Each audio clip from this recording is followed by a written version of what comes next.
भारत 1947 में आजाद हुआ, लेकिन अंग्रेजों के जाने के बाद भी उनकी गुलामी की मानसिकता और भेदभाव कांग्रेस की नीतियों का हिस्सा बन गए।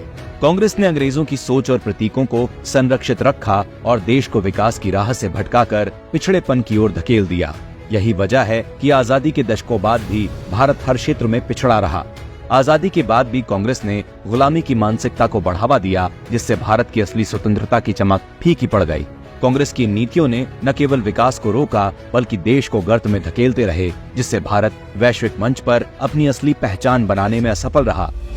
लेकिन भारत माता के सपूत और देश के प्रधान सेवक माननीय नरेंद्र मोदी जी ने गुलामी के प्रतीकों को खत्म कर भारत माता के सपूत होने के फर्ज को निभाया। जिन गुलामी के नामों और प्रतीकों को देश दशकों तक ढोता रहा, उनसे मोदी जी ने देशवासियों को आजाद कराया। इस कदम से भारत ने अपनी खोई हुई सांस्कृतिक पहचान को फिर से जीवित किया और भारतीय सभ्यता व परंपराओं को वैश्विक मंच पर मजबूती से पेश करने का अवसर मिला। देश की असल धरोहर को सम्मान मिला, जिससे न केवल भारतीयों में गर्व की भावना जागी, बल्कि विश्व में भारत की सांस्कृतिक धरोहर की भी नई पहचान बनी।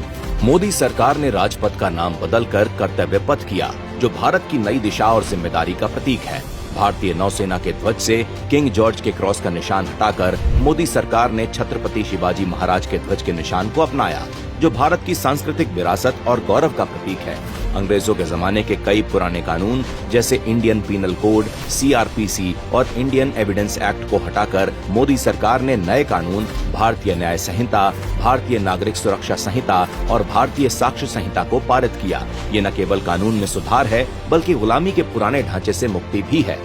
जहां कांग्रेस में स्वतंत्रता सेनानियों के बलिदानों की उपेक्षा की गई, वहीं मोदी सरकार ने उनके सम्मान को सर्वोपरि रखा।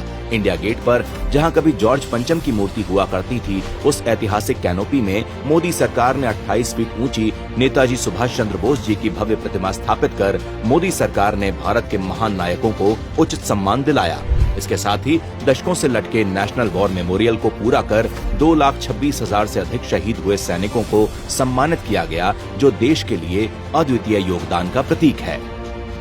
प्रधानमंत्री मोदी का राष्ट्र प्रथम का मंत्र केवल एक नारा नहीं, बल्कि एक क्रांतिकारी बदलाव है, जिसने देशवासियों को औपनिवेशिक मानसिकता और प्रतीकों के बोझ से मुक्त कराया है। इन निर्णायक फैसलों के साथ मोदी सरकार ने न सिर्फ गुलामी के प्रतीकों को हटाया है, बल्कि भारत को नई ऊर्जा और गर्व के साथ आगे बढ़ने का मार्ग दिखाया है।